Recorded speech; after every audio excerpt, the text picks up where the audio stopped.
Alam niyo, ang pinakamagandang maintindihan natin, yung salita ng Diyos. Yun ang nagpapaliwanag sa atin para tayo mawala ng lungkot. Bawa, nabasa mo, mahirap ako eh. Eh ano ba ang sabi ni Kristo sa mahihirap? Basahin natin ang 6:20 ng Lucas. At itiningin niya ang kanyang mga mata sa kanyang mga alagad at sinabi, "Mapapalad kayong mga dukha, sapagkat inyo ang kaharian ng Diyos.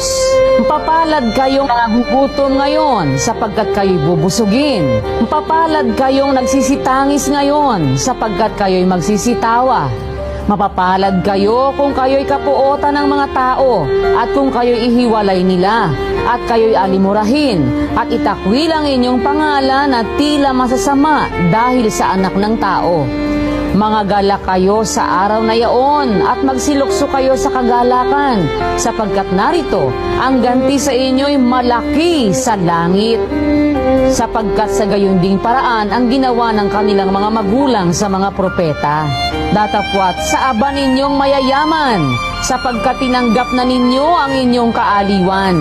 Sa aba ninyong mga busog ngayon, sapagkat kayo'y mga gugutom. Sa aba ninyong nagsisitawa ngayon, sapagkat kayo'y magsisitaghoy at magsisitangis. Sa aba ninyo, pagka ang lahat ng mga tao ay magsalita ng magaling tungkol sa inyo, sapagkat sa gayon ding paraan ang ginawa ng kanilang mga magulang sa mga bula